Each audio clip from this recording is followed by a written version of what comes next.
Hi guys, welcome back. मैं आभा भनोट लेकर आई हूँ आपके लिए करंट अफेयर्स का एपिसोड नंबर 871। आज की तारीख है 16 दिसंबर 2020। हमारे दो चैनल्स हैं, पिनाकल और फ्रंटियर आईएएस, और अगर अभी तक आपने इन चैनल्स को सब्सक्राइब नहीं किया है तो सब्सक्राइब करना बिल्कुल ना भूलिएगा। साथ ही साथ इस बेल आइकन को जरूर दबाना है ताकि हमारी आने वाली हर वीडियो की नोटिफिकेशन आपको मिल सके। हमारी दो वेबसाइट्स हैं sscglpinacle.com और baljeedhaka.com, इन दोनों को विजिट करना बिल्कुल ना भूलिएगा। ये सेशन हर रोज सुबह 4 बजे अवेलेबल हो जाता है और वीडियो की एंड में आपसे क्विज के क्वेश्चन पूछे जाते हैं जिनका आंसर आपको कमेंट सेक्शन में जरूर करना है। साथ ही साथ हमारे दोनों टेलीग्राम हैंडल्स फ्रंटियर आईएएस और एसएससीजीएल पिनाकल ऑनलाइन को ज्वाइन जरूर करना है for daily videos, PDF and monthly magazine. Start करेंगे प्रीवियस क्विज के साथ। आपका पहला क्वेश्चन था, यूनेस्को ने किस महान नेता के नाम पर रचनात्मक अर्थव्यवस्था के क्षेत्र में एक अंतरराष्ट्रीय पुरस्कार शुरू करने का निर्णय लिया है? तो इसका सही जवाब था शेख मुजीबर रहमान। और आपका दूसरा क्वेश्चन था, राष्ट्रीय ऊर्जा संरक्षण दिवस कब मनाया जाता है? तो इसका सही जवाब था 14 दिसंबर। स्टार्ट करेंगे आज के सेशन के पहले क्वेश्चन के साथ। भारत में निम्नलिखित में से कौन सा लक्ष्य प्राप्त करने के लिए हाल ही में लैंसेट सिटीजन कमीशन लॉन्च किया गया है? तो इसका सही जवाब है option number B, universal health coverage. Bharat में व्यापक स्वास्थ्य कवरेज और प्रत्येक नागरिक के लिए गुणवत्तापूर्ण और किफायती स्वास्थ्य सेवा सुनिश्चित करने के लिए रूपरेखा तैयार करने के लक्ष्य से लैंसेट के साथ मिलकर एक पैनल का गठन किया गया है। लैंसेट नागरिक आयोग का नेतृत्व स्वास्थ्य और व्यापार क्षेत्र की 4 प्रतिष्ठित हस्तियां करेंगी। पैनल का गठन Lakshmi Mittal and family south Asia institute और हार्वर्ड विश्वविद्यालय के तत्वावधान में किया गया है। इसके सदस्य हैं बायोकॉन लिमिटेड की कार्यकारी अध्यक्ष Kiran Mazumdar Shaw, Christian medical college Vellore के professor Gagandeep Kang, Harvard medical school और भारतीय एनजीओ संगठन के सह संस्थापक विक्रम पटेल और हार्वर्ड बिजनेस स्कूल के प्रोफेसर तरुण खन्ना। यहाँ पर एक रिवीजन की बात करें तो यूनिवर्सल हेल्थ कवरेज डे 12 दिसंबर को मनाया जाता है और इसकी थीम है health for all, protect everyone. अगला प्रश्न है, चाबहार पोर्ट के संयुक्त उपयोग के लिए हाल ही में पहली त्रिपक्षीय कार्य समूह की बैठक किन देशों के बीच आयोजित की गई? तो इसका सही जवाब है option number C, Bharat, Iran और उज्बेकिस्तान। भारत, ईरान और उज्बेकिस्तान के बीच चाबहार बंदरगाह के संयुक्त उपयोग पर त्रिपक्षीय कार्य समूह की पहली बैठक वर्चुअल माध्यम से आयोजित की गई। इससे क्षेत्र के व्यापारियों और कारोबारी समुदाय के लिए नए आर्थिक अवसरों के द्वार खुलेंगे। उज्बेकिस्तान सहित अन्य मध्य एशियाई देशों ने भी इस बंदरगाह का उपयोग करने में रुचि दिखाई है। बैठक की अध्यक्षता उज्बेकिस्तान तथा ईरान द्वारा उप मंत्री स्तर पर और भारत द्वारा सचिव स्तर पर संयुक्त रूप से की गई। यहाँ पर एक रिवीजन की बात करें तो भारत और ईरान ने चाबहार बंदरगाह से जहेदन तक अफगानिस्तान की सीमा के साथ एक रेल लाइन बनाने के लिए एक समझौते पर हस्ताक्षर किए हैं। बात करें उज्बेकिस्तान की तो इसकी कैपिटल है ताशकेंत और करेंसी है उज्बेकिस्तानी सोम। वहीं बात करें ईरान की तो इसकी कैपिटल है तहरीन और करेंसी है रियाल। अगला प्रश्न है, garden reach ship builders and engineers limited GRSC द्वारा किस प्रोजेक्ट के तहत हाल ही में हिमगिरी युद्ध पोत लॉन्च किया गया है? तो इसका सही जवाब है option number D, project 17A। सार्वजनिक क्षेत्रों के उपक्रम garden reach ship builders and engineers limited GRSE द्वारा प्रोजेक्ट 17A के तहत निर्मित रडार की पहुंच से बच सकने वाले पहले युद्धपोत हिमगिरी को लॉन्च किया गया है। इस मौके पर प्रमुख रक्षा अध्यक्ष CDS जनरल बिपिन रावत मुख्य अतिथि थे। प्रोजेक्ट 17A कार्यक्रम के तहत कुल 7 जहाज Mazagon dock ship builders limited MDL में 4 और GRSE में 3 जहाज उन्नत स्वदेशी हथियार और सेंसर फिट के साथ बनाए जा रहे हैं। P-17A ship guided missile freight है। हर शिप 149 मीटर लंबा और करीब 6,670 टन क्षमता और इसकी रफ्तार 28 समुद्री मील है। अगला प्रश्न है, भारत और बांग्लादेश द्वारा विजय दिवस कब मनाया जाता है? तो इसका सही जवाब है ऑप्शन नंबर सी, 16 दिसंबर। 1971 के युद्ध में भारत की पाकिस्तान पर जीत के लिए 16 दिसंबर को विजय दिवस के रूप में मनाया जाता है।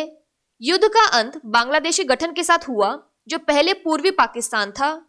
16 दिसंबर 2020 को विजय दिवस समारोह में भाग लेने के लिए पूर्वी कमान के निमंत्रण पर बांग्लादेश के 58 मुक्ति योद्धाओं, स्वतंत्रता सेनानियों और सशस्त्र बलों के सेवारत अधिकारियों का एक प्रतिनिधि मंडल कोलकाता पहुंचा है। 1971 में भारत की जीत और बांग्लादेश की मुक्ति के बाद दोनों देशों द्वारा हर साल 16 दिसंबर को विजय दिवस मनाया जाता है। यहाँ पर एडिशनल इन्फॉर्मेशन की बात करें तो 1971 में बांग्लादेश में ढाका और कुछ अन्य हिस्सों में शिक्षकों, डॉक्टरों, पत्रकारों और अन्य लोगों सहित सैकड़ों बुद्धिजीवियों को मार डाला गया था। उस क्रूरता के दिन को चिन्हित करने के लिए 14 दिसंबर को बांग्लादेश में शहीद बौद्धिक दिवस मनाया जाता है।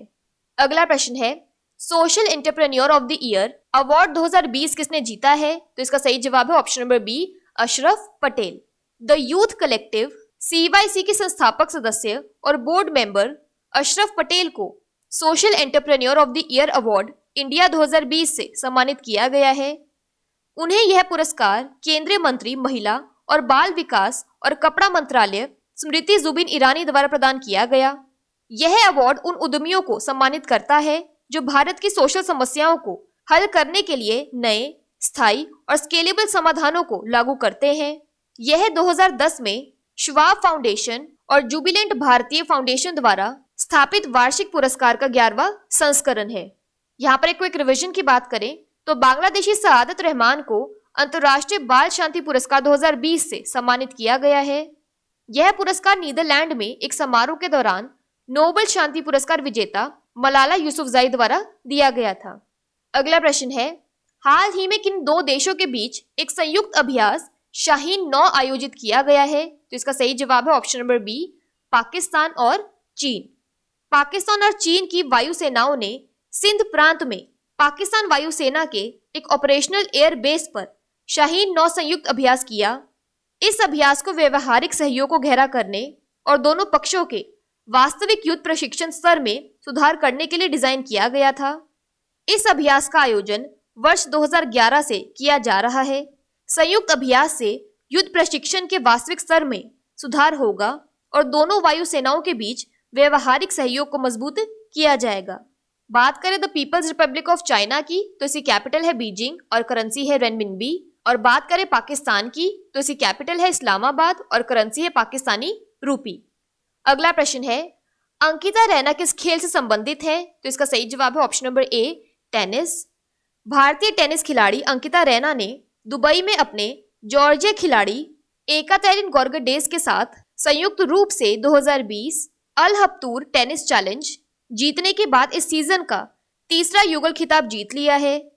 इस इंडो जॉर्जिया जोड़ी ने स्पेन की एलियोना बोल्सोवा और स्लोवाकिया काजा जुवान की जोड़ी को हराया। यहाँ पर एक क्विक रिवीजन की बात करें तो all India tennis association AITA के नए प्रेसिडेंट बने हैं अनिल जैन। अगला प्रश्न है, किस देश के अनुसंधान संस्थान ने हाल ही में भारत में स्वच्छ गंगा मिशन के थिंक टैंक के साथ एक समझौता ज्ञापन पर हस्ताक्षर किए हैं? तो इसका सही जवाब है option number C, Norway. Norway Institute of Bio Economy Research ने भारत में कीचड़ प्रबंधन ढांचे के विकास के लिए स्वच्छ मिशन गंगा NMCG के एक थिंक टैंक सी गंगा के साथ एक समझौता ज्ञापन पर हस्ताक्षर किए हैं। नॉर्वे का इरादा भारत के साथ विशेष रूप से जलवायु परिवर्तन और पर्यावरण के संरक्षण को रोकने के साथ संबंधों को गहरा करना है। NMCG जैविक खेती, प्राकृतिक खेती और शून्य बजट खेती को बढ़ावा देने की भी कोशिश कर रहा है। यहाँ पर एक क्विक रिवीजन की बात करें, the world press freedom index 2020 में नॉर्वे शीर्ष पर रहा है, जबकि उत्तर कोरिया 180 देशों में से आखिरी पायदान पर रहा। भारत की रैंक 2 स्थानों से घटकर 142 हो गई है। बात करें नॉर्वे की तो इसकी कैपिटल है ओस्लो और करेंसी है नॉर्वेइन क्रोन। अगला प्रश्न है, हाल ही में किस वित्तीय संस्थान ने Asia Pacific vaccine access Facility APVAX शुरू की है? तो इसका सही जवाब है ऑप्शन नंबर सी, एशियाई विकास बैंक। हाल ही में एशियाई विकास बैंक ने विकासशील देशों को वैक्सीन खरीदने और वितरित करने के लिए समान समर्थन प्रदान करने के लिए Asia Pacific vaccine access Facility launch की है। एशियाई विकास बैंक ने इस योजना के लिए 9 बिलियन अमेरिकी डॉलर आवंटित किए हैं। Asia Pacific vaccine access Facility Asia में विकासशील देशों का समर्थन करेगी और घातक वायरस के खिलाफ टीकों की खरीद के लिए प्रयास करेगी। यहाँ पर एडिशनल इंफॉर्मेशन की बात करें तो एपवैक्स के माध्यम से ADB अपने विकासशील सदस्यों को तेजी से और न्याय संगत समर्थन की पेशकश करेगा, जिन्हें टीके की खरीद के लिए वित्त पोषण की आवश्यकता है और साथ ही कोविड-19 वैक्सीन को सुरक्षित, समान और कुशलता से प्रबंधित करने और वितरित करने के लिए उचित योजना और ज्ञान प्रदान करने की आवश्यकता है। यहाँ पर एक क्विक रिवीजन की बात करें तो एडीबी का हेडक्वार्टर है मनीला, फिलीपींस में। एडीबी द्वारा अशोक लवासा को एडीबी का नया उपाध्यक्ष नियुक्त किया गया है। अगला प्रश्न है, अबू धाबी ग्रां प्री 2020 किसने जीता है? तो इसका सही जवाब है option number B, Max Verstappen. Red bull racer Netherlands के मैक्स वर्स्टेपन ने अबू धाबी ग्रां प्री 2020 का खिताब जीता है। यह संयुक्त अरब अमीरात के अबू धाबी में आयोजित किया गया है। यह फॉर्मूला 1 सीजन की उनकी दूसरी जीत थी और उनके अंतर्राष्ट्रीय रेसिंग करियर की 10वीं जीत थी। वाल्टेरी बोटास मर्सिडीज फिनलैंड को दूसरा स्थान मिला। उसके बाद Lewis Hamilton Mercedes great Britain का स्थान रहा। यहाँ पर एक क्विक रिवीजन की बात करें तो फॉर्मूला 1 के इतिहास में जीत के मामले में मर्सिडीज के लुइस हैमिल्टन सबसे सफल ड्राइवर बन गए हैं। उन्होंने पुर्तगाल ग्रां प्री जीतकर अपनी 92वीं जीत का दावा किया, जो माइकल शूमाकर के रिकॉर्ड से एक अधिक है। बात कर लेते हैं आज के सेशन की क्विक समरी की। तो lands and citizens commission universal health coverage के लिए बनाया गया है। चाबहार पोर्ट पर पहला trilateral working group meeting India, Iran और उज्बेकिस्तान के बीच आयोजित किया गया। GRSE ने हिमगिरी वॉरशिप के लिए प्रोजेक्ट 17A लॉन्च किया है। इंडिया और बांग्लादेश द्वारा विजय दिवस दिसंबर 16 को मनाया जाता है। Social entrepreneur of the year award 2020 Ashraf Patel ने जीता है। जॉइंट एयर एक्सरसाइज शाहीन और फैल्कन 9 पाकिस्तान और चाइना के बीच आयोजित किया गया। अंकिता रैना टेनिस से जुड़ी हुई है। नॉर्वे के रिसर्च इंस्टीट्यूट ने think tank of clean Ganga mission के साथ MOU साइन किया है। Asia Pacific vaccine access facility APVAX Asian development bank द्वारा शुरू किया गया है। और Abu Dhabi grand prix 2020 Max Verstappen ने जीता है। बात कर लेते हैं आज के सेशन के क्विज फॉर द डे की। आपका पहला क्वेश्चन है, social entrepreneur of the year award 2020 किसने जीता है? और आपका दूसरा क्वेश्चन है, भारत और बांग्लादेश द्वारा विजय दिवस कब मनाया जाता है?